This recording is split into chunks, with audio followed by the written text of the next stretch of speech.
Mga balita mula sa lungsod ng Pitong Lawa.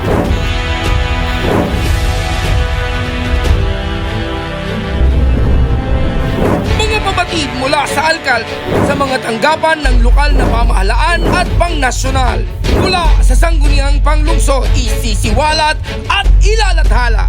Abangan ang eksklusibo at eksplosibong mga ulat tuwing Sabado at Linggo, alas 6 ng gabi. Ito ang Balitang San Pablo! Narito na ang mga balita para sa linggong ito. FALGA Excellence Award 2024 iginawad sa lungsod ng San Pablo. Mayor Vicente B. Amante at DICT Undersecretary David Almerol nagpulong para sa pagiging digital city ng lungsod ng San Pablo. DSWD AKAP at Congressman Loreto S. Amante nagkaloob ng tulong sa mga solo parents. Bukal din si Stephen Felesmino nagsagawa muli ng Youth and People's Day. DFP San Pablo nagsagawa ng water level monitoring bilang paghahanda sa bagyong Aghon. Fitz Center San Pablo lumahok sa School on the Air on Good Agricultural Practices for Coconut. Retired Teachers Association nag-courtesy call kay City Admin Larry Amante. City Health Office patuloy sa pagbabantay sa kaso ng COVID-19. Magandang araw lungsod ng San Pablo, magandang araw San Pableños. Para sa mga balita,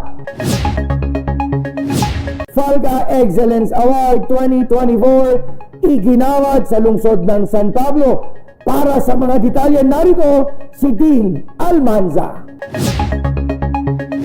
Personal na ipinagkaloob ng mga kawani ng City Accountant Office sa pangunguna ni Accountant Arlene M. Bentehar kay Mayor Vicente B. Amante ang plake ng parangal ng pamahalaang lungsod ng San Pablo bilang 2024 FALGA Excellence Awardee. Ang award ay ang highest audit rating na ibinibigay ng Commission on Audit sa pagiging excellence ng pamahalaang lokal sa audit at financial performance.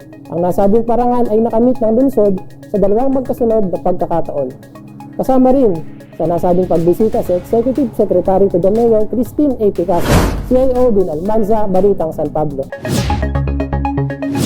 Mayor Vicente B. Amante at DICT Undersecretary David Almerol nagpulong para sa pagiging digital city ng lungsod ng San Pablo. Ang mga detalye ng balitang yan mula kay Carlo Velasco. Naganap noong May 17 ang pagpupulong ni Mayor Vicente B. Amante at DICT Undersecretary David Almerol upang pag-usapan ang digitalization ng lungsod ng San Pablo. Pinag-usapan sa pagpupulong ang pagiging model city ng lungsod ng San Pablo sa larangan ng digitalization ng mga proseso ng pamahalaan sa buong Pilipinas. Kasama rin sa pagpupulong sina Dr. John Matthew Aquino, City Communications and Information Technology System Officer, BPLO Chief Oria Banyagale, Licensing Officer 3, John Andre Belen, at ilang staff ng BPLO. CIO Carlo Velasco, Balitang San Pablo. DSWD AKAP at Congressman Loreto S. Amante nagkaloob ng tulong sa mga solo parent. Para sa mga detalye narito, si Marjorie Gatchalian. Sa pangunguna ng ayuda para sa Kapos ang Kita Program o AKAP ng DSWD sa tulong ni Congressman Loreto S. Amante ay may 383 solo parents ang nabigyan ng financial assistance. Ginanap ang nasabing ayuda sa San Pablo City Multipurpose Convention Center noong May 18. Sinisigurado ni Congressman Amben na kahit anong araw ay makakaabot at magpapatuloy ang nasabing pagtulong sa mga pamilyang may higit na pangangailangan at makakarating sa buong distrito ang pondo para sa kanila. CIO Marjorie Gatchalian, Balitang San Pablo. Bukal din si Stephen Felesmino nagsagawa muli ng Youth and People's Day. Para sa mga detalye, narito si Nancy Vidal. Nagsagawa muli ng Youth and People's Day si ex-officio board member at Laguna SK Federation President Benj Stephen A. Felizmino noong May 14 sa tanggapan ng kanyang ama, Barangay Chairman Benbong Felizmino. Nagbigay siya ng financial assistance, mga bola, para sa mga barangay summer leagues at makikipag-usap sa iba't ibang sektor. Ang pagsiservisyo ni Bukal Benj sa mga taga-lungsod ng San Pablo ay parte na rin ng kanyang adhikain at paniniwalang kayang-kaya, pagsama-sama at nagkakaisa.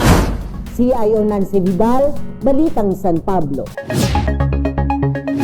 Balitang San Pablo would like to thank the following.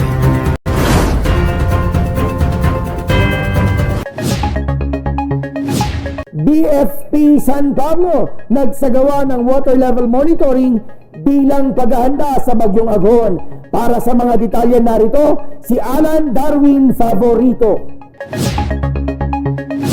Bilang paghahanda sa Typhoon Agon, ay nagsagawa ang mga personnel ng BFP San Pablo Station ng roving for water level monitoring noong May 26. Sa koordinasyon sa CDRRMO San Pablo City, sinigurado rin nila ang kaayusan ng kanilang mga fire trucks at service vehicle at pagpapatupad ng night duty guard para sa agarang pagresponde sa mga untoward incident. CIO Alan Darwin Favorito, Balitang San Pablo.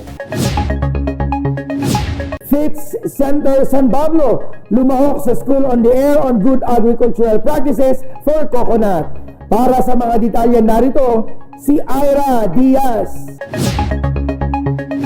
Nakaisa ang Fitz Center San Pablo sa paglulunsad ng Agricultural Training Institute ng Masaganang Kokobuhayan Radyo Eskwela sa pagniniyugan School on the Air on Good Agricultural Practices for Coconut noong May 23 na ginanap sa Kitty Ties Farm, Magdalena, Laguna.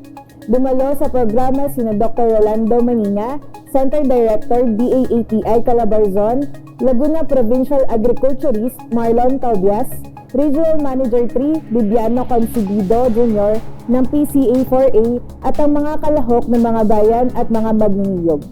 Nagkaroon rin ng Memorandum of Understanding at Commitment Signing ng lahat ng mga ahensya at mga kalahok sa programa. CIO Ira Diaz, Balitang San Pablo. Retired Teachers Association nag-courtesy call kay City Admin Larry Amante. Ang mga detalye mula kay Tin Mexica. Nag-courtesy call sa tanggapan ni City Administrator Larry S. Amante ang mga bagong elected officers ng San Pablo City Public Schools Retired Teachers Association sa San Pablo City Multipurpose Convention Center noong May 20 sa pangunguna ni Dr. Benilda P. Dumaraos, Pangulo ng Samahan. Bumisita din sa kanyang tanggapan ang mga ilang mamamayan ng lungsod mula sa pribado at pampublikong sektor at ilang mga punong barangay upang personal ding magpaabot ng mga pagsuporta at mailapit ang mga kabarangay na may pangangailangan. CIO Team Mexica, Balitang San Pablo. City Health Office patuloy sa pagbabantay sa kaso ng COVID-19. Para sa mga detalye narito, si Wilbert Osana. Tuloy-tuloy pa rin ang pagbabantay ng City Health Office sa pagtaas ng kaso ng COVID-19. Kaugnay ng banta ng panibagong flirt COVID-19 variant. Ang lahat ay patuloy na pinapaalalahanan ng City Health Office na maging maingat at ugaliin ang pag-iwas sa 3Cs, crowded places, close contact settings, at confined and enclosed spaces. CIO Wilbert Osana, Balitang San Pablo. Balitang San Pablo would like to thank the following.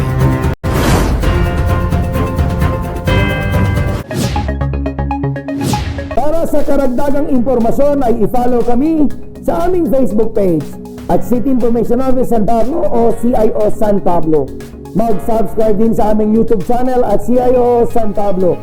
Manatiling updated sa mga kaganapan sa lungsod ng San Pablo. Ito pa rin ang tagubilin ng ating minamahal na punong lungsod, Mayor Vicente Vic Amante, kasama si Vice Mayor Justin Colago. at ang mga bumubuo ng Sangguniang Panglungsod, ganon din ang ating punong administrador Larry S. Amante. Serbisyong may ngiti, San Pablenyo ang wagi. Ito ang mga balitang nakalap namin para sa linggong ito. Ako, si Gani Galicia, ang inyong City Information Officer. Magandang araw, San Pablenyo, at ito ang Balitang San Pablo.